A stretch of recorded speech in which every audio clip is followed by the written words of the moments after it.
राजस्थान के थार रेगिस्तान में एक किला है जो सिर्फ इतिहास नहीं, धड़कने भी समेटे हुए है। दिन में वह सोता है, पर जैसे ही रात उतरती है उसकी दीवारें धीरे धीरे उठती है, उसकी गलियां लंबी हो जाती है और कोई बहुत पुरानी आवाज फिर से गूंजने लगती है। कहा जाता है जो भी उस किले में पूरी रात जाग जाए वो समय को सांस लेते हुए देख सकता है। आज की रात हम वही रुकेंगे।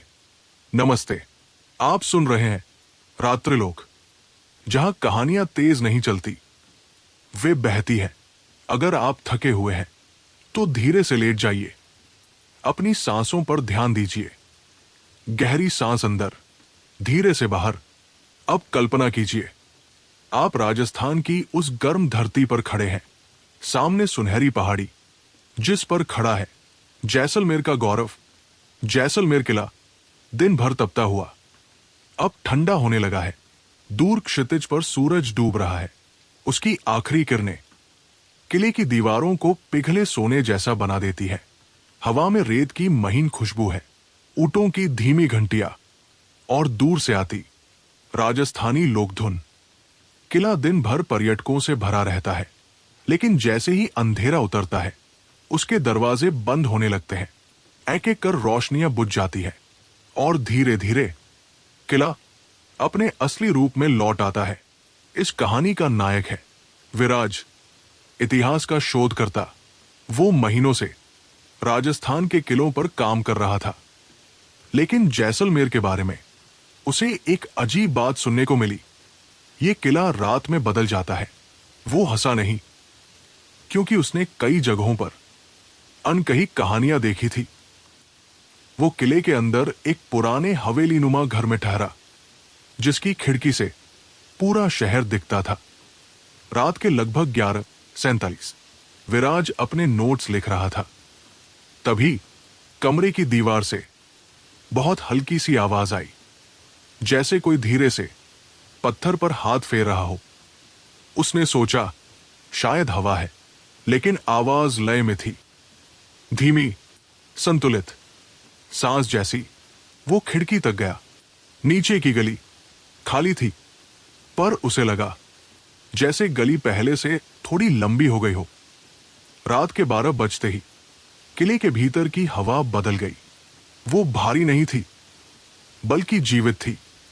दीवारों के बीच से गर्म हवा की जगह ठंडी लहरें गुजरने लगी। विराज छत पर गया। चांदनी पूरे किले पर बिछी थी। तभी उसे साफ दिखा एक बुर्ज, बहुत हल्का सा झुका, फिर सीधा हो गया, जैसे कोई लंबी नींद से अंगड़ाई ले रहा हो। छत के कोने में एक धीमी रोशनी उभरी। रेगिस्तानी पोशाक में एक स्त्री की धुंधली आकृति। उसका चेहरा स्पष्ट नहीं था, लेकिन उसकी आवाज बहुत शांत थी। डरो मत, ये किला गिरता नहीं, ये याद रखता है। उसने बताया, सदियों पहले जब आक्रमण हुए, एक रानी ने प्रण लिया कि वह अपने राज्य को अपनी स्मृति से बचाएगी। जब तक कोई उसकी कहानी सुनता रहेगा, किला जीवित रहेगा। विराज नीचे उतरा। अब गलियां सच में बदल चुकी थी। जो रास्ता दिन में 20 कदम का था, अब 40 कदम का लग रहा था। दीवारों पर नक्काशी हल्की हल्की चमक रही थी, जैसे कोई भीतर से रोशनी दे रहा हो। वो चलता गया और हर मोड़ पर उसे लगा जैसे वो अतीत में एक कदम और पीछे जा रहा है। दूर क्षितिज पर सम सैंड ड्यून्स पर चांदनी फैली थी। रेत की लहरें समुद्र जैसी लग रही थी। उसे समझ आया, रेगिस्तान समय है और किला उस समय की स्मृति। सम की रेत हर दिन बदलती है, लेकिन किला हर रात अपनी जगह पर लौट आता है। रानी की आवाज फिर आई, क्या तुम हमारी कहानी लिखोगे? विराज चुप रहा। अगर वो इसे लिखेगा, लोग आएंगे, शोर होगा, किला फिर से दिन जैसा हो जाएगा। अगर नहीं लिखेगा तो कहानी धीरे धीरे मिट जाएगी। लंबी शांति, रेगिस्तान की हवा, सरंगी की बहुत हल्की धुन। विराज ने कहा, मैं लिखूंगा, पर इसे रहस्य की तरह।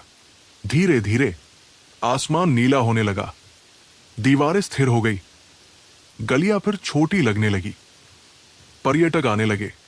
सब सामान्य, लेकिन विराज जानता था ये सामान्य नहीं है, ये जागृत स्मृति है। विराज ने आधी रात को जैसलमेर किला को सांस लेते हुए देखा। गलियां लंबी हो गई, दीवारें हल्की सी हिली, और एक पुरानी रानी की आवाज हवा में तैर गई। लेकिन रात अभी खत्म नहीं हुई है, क्योंकि कुछ किले सिर्फ एक बार नहीं जागते, वे पूरी रात अपनी कहानी परत दर परत खोलते हैं। अब कहानी आगे बढ़ती है। रात का दूसरा पहर, लगभग 1:30। किले की हवा और ठंडी हो गई। विराज आंगन में बैठा था। उसने अपनी हथेली दीवार पर रखी। पत्थर ठंडा नहीं था, उसमें हल्की सी गर्माहट थी, जैसे किसी की धड़कन। धीरे धीरे उसे आवाजें सुनाई देने लगी, तलवारों की टकराहट, घोड़ों की टाप। पर ये युद्ध की आवाजें नहीं थी, ये अभ्यास की आवाजें थी, जैसे सैनिक तैयारी कर रहे हों। दीवारें स्मृति दोहरा रही थी। अचानक हवा तेज हुई, रेत उठी। लेकिन अजीब बात, रेत किले के अंदर आई ही नहीं, वो दरवाजे पर रुक गई, जैसे किसी अदृश्य सीमा से टकरा गई हो। रानी की आवाज फिर आई, ये किला बाहर से नहीं, अंदर से टूटता है। विराज समझ गया, ये कहानी सिर्फ युद्ध की नहीं, विश्वास की है। गलियों के बीच चलते चलते विराज एक पुराने लकड़ी के दरवाजे तक पहुंचा, जो दिन में उसने देखा ही नहीं था। दरवाजा आधा खुला था, नीचे पत्थरों की सीढ़ियां बहुत नीचे तक जाती हुई। वो धीरे धीरे उतरा। नीचे एक लंबा गलियारा, दीवारों पर दिए जल रहे थे, पर कोई दिया अभी अभी जलाया हुआ लग रहा था। सदियों पुराना नहीं। सुरंग के अंत में एक छोटा कमरा, बीच में पत्थर की मेज, और उस पर एक पुरानी चिट्ठी जिस पर रेत जमी थी। विराज ने उसे उठाया। उसमें लिखा था, अगर कोई ये पढ़ रहा है तो समझो किला अब भी जीवित है। चिट्ठी अधूरी थी, जैसे लेखक को बीच में रोक दिया गया हो।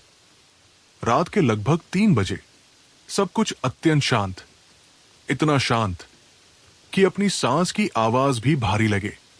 किले की दीवारें अब स्थिर थी, लेकिन गलियां और लंबी हो गई थी। विराज चलता गया। उसे लगा जैसे वो एक ही जगह घूम रहा है, पर हर मोड़ अलग था। समय का चक्र उसे भीतर की ओर ले जा रहा था। अचानक वही धुंधली आकृति फिर प्रकट हुई। इस बार उसका चेहरा थोड़ा स्पष्ट था, आंखों में दृढ़ता और शांति। तुम सोचते हो हम युद्ध में हारे?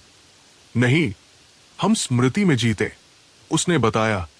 जब सब खत्म हो गया, तब भी लोगों ने किले को नहीं छोड़ा। उन्होंने यही रहना चुना, याद को जीवित रखने के लिए। और जब तक कोई इस किले की रात को सुनता रहेगा, ये सांस लेता रहेगा। कहते हैं भोर से पहले अंधेरा सबसे गहरा होता है। 4 बजे आसमान पूरी तरह काला था, हवा एकदम स्थिर। विराज को लगा शायद अब सब समाप्त हो गया।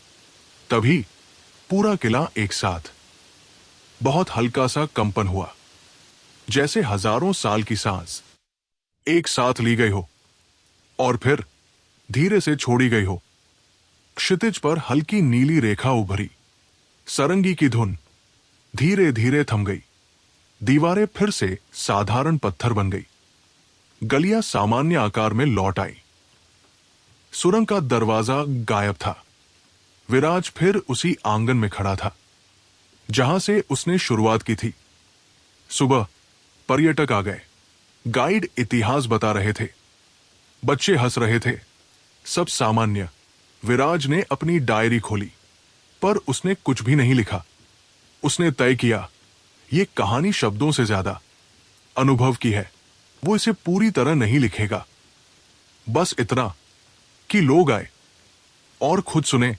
कुछ स्थान समय से बाहर होते हैं। वे इतिहास नहीं, स्मृति होते हैं। जैसलमेर का किला आज भी खड़ा है, दिन में स्थिर, रात में जीवित।